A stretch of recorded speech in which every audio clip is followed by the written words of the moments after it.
إن الحمد لله نحمده ونستعينه ونستغفره ونعوذ بالله من شرور أنفسنا من سيئات أعمالنا من يهده الله فلا مضل له ومن يضلله فلا هادي له وأشهد أن لا إله إلا الله وأشهد أن محمدًا عبده ورسوله يا أيها الذين آمنوا اتقوا الله حق تقاته ولا تموتن إلا وأنتم مسلمون يا أيها الناس اتقوا ربكم الذي خلقكم من نفس واحدة وخلق منها زوجها وبث منهما رجالا كثيرا ونساء واتقوا الله الذي تساءلون به والأرحام إن الله كان عليكم رقيبا يا أيها الذين آمنوا اتقوا الله وقولوا قولا سديدا يصلح لكم أعمالكم ويغفر لكم ذنوبكم ومن يطع الله ورسوله فقد فاز فوزا عظيما أما بعد فإن خير الحديث كتاب الله وخير الهدي هدي محمد صلى الله عليه وسلم وشر الأمور محدثاتها وكل محدثة بدعة وكل بدعة ضلالة وكل ضلالة في النار وقال الله تعالى في كلامه المجيد أعوذ بالله من الشيطان الرجيم بسم الله الرحمن الرحيم إن عدة الشهور عند الله 12 شهرا في كتاب الله يوم خلق السماوات والأرض منها 4 حرم ذلك الدين القيم فلا تظلموا فيهن أنفسكم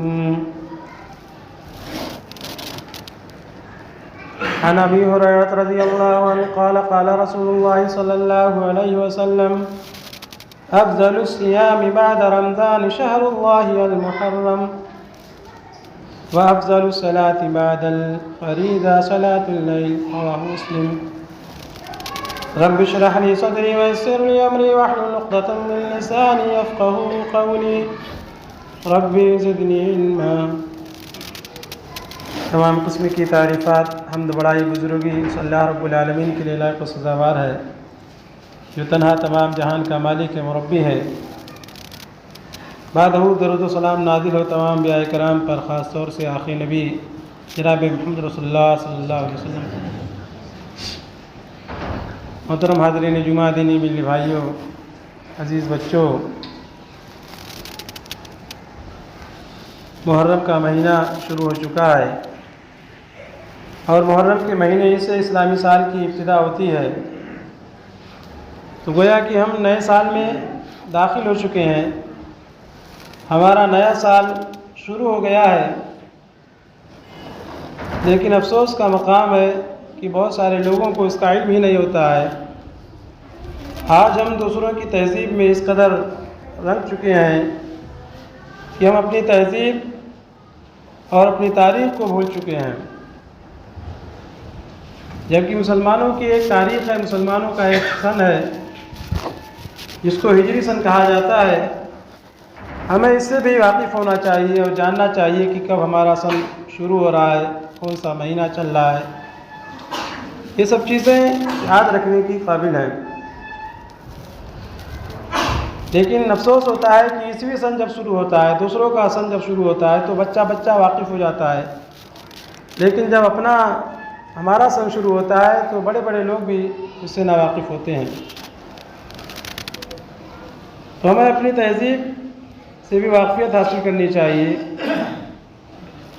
اور اس محرم کے مہینے کے شروع ہوتے ہی بہت سارے لوگ طرح طرح کے خرافات انجام دیتے ہیں اور اس مہینے کو سوگ اور غموں کا مہینہ تصور کیا جاتا ہے، اور مسلمان اپنے سال کی ابتدا ہی سے نئی نئی چیزوں کو دین میں ایجاد کرنا شروع کر دیتے ہیں، جبکہ اس کی شرعی حیثیت کیا ہے؟ اس کی شرعی حیثیت یہ ہے کہ یہ مہینہ حرمت والا مہینہ ہے۔ اللہ رب العالمین نے قرآن کریم میں فرمایا ان عدۃ الشہور عند اللہ 12 شہرا فی کتاب اللہ یوم خلق السماوات والارض، کہ اللہ رب العالمین کے نزدیک مہینوں کی گنتی اللہ کی کتاب میں 12 ہے، جب سے اللہ رب العالمین نے زمین و آسمان کو پیدا کیا ہے۔ منہا اربعۃ حرم، ان میں سے 4 مہینے ایسے ہیں جو حرمت والے مہینے ہیں۔ اللہ تعالیٰ فرما رہا ہے فلا تظلموا فیہن انفسکم، تو تم لوگ ان حرمت والے مہینوں میں خصوصی طور سے اپنی جانوں پر ظلم نہ کرو، معصیت اور گناہ کے کاموں سے باز رہو۔ ویسے تو ہمیں تمام ایام میں ظلم و زیادتی، معصیت، گناہ، جنگ و جدال، قتال، ان تمام چیزوں سے پرہیز کرنا چاہیے، لیکن خاص طور سے اللہ رب العالمین نے حرمت والے مہینوں میں ان کی عظمت اور ان کے تقدس کا خیال کرتے ہوئے ظلم، قتال، جنگ و جدال سے منع فرمایا ہے۔ اللہ تعالیٰ فرما رہا ذالک الدین القیم، یہی سیدھا دین ہے۔ تو اللہ رب العالمین نے ان مہینوں میں ہمیں معصیت اور گناہ کے کام کے کرنے سے منع فرمایا ہے، تو اس لیے اس مہینے میں یعنی یہ جو حرمت والا مہینہ ہے محرم، اس طریقے سے اس سے پہلے والے مہینے بھی ذوالقعدہ، ذوالحجہ، محرم، یہ 3 مہینے ایسے ہیں جو لگاتار آتے ہیں۔ ایک رجب کا مہینہ ہے، تو یہ محرم کا مہینہ بھی حرمت والے مہینوں میں سے ایک مہینہ ہے۔ اس میں ہمیں معصیت اور گناہ، جنگ و جدال، ان تمام چیزوں سے اجتناب کرنا چاہیے، زیادہ سے زیادہ نیکی کے کام کرنے چاہیے۔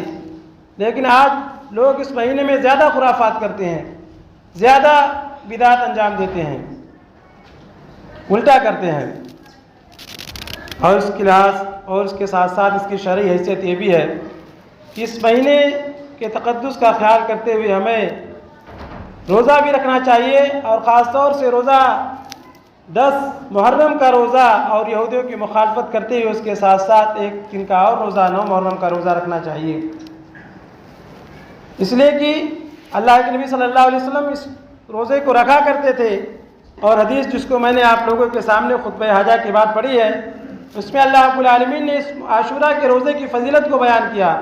اللہ کے نبی صلی اللہ علیہ وسلم نے اس میں اس کی اہمیت کو بیان کیا اور کہا، ابو ہریرہ رضی اللہ عنہ سے مروی حدیث ہے، وہ کہتے ہیں کہ اللہ کے نبی صلی اللہ علیہ وسلم نے فرمایا کہ افضل الصیام بعد رمضان شہر اللہ المحرم، کہ رمضان کے بعد سب سے افضل روزہ اللہ کے مہینے محرم کا روزہ ہے۔ وَأَفْضَلُ الصَّلَاةِ بَعْدَ الْفَرِيضَةِ صَلَاةُ اللَّيْلِ، اور فرض نماز کے بعد سب سے افضل نماز تہجد کی نماز ہے۔ اللہ کے نبی صلی اللہ علیہ وسلم نے محرم کے مہینے کی نسبت اللہ کی طرف کی ہے، اس سے محرم کے مہینے کی عظمت اور اس کی فضیلت کا پتہ چلتا ہے کہ کتنا اہم مہینہ ہے کہ اس کی نسبت اللہ کی طرف کی گئی ہے۔ اللہ کے نبی صلی اللہ علیہ وسلم نے فرمایا کہ رمضان کے روزے کے بعد سب سے افضل روزہ محرم کا روزہ ہے۔ پہلے یہ روزہ فرض تھا، جب رمضان کا روزہ فرض نہیں ہوا تھا تو یہ محرم کا روزہ فرض تھا۔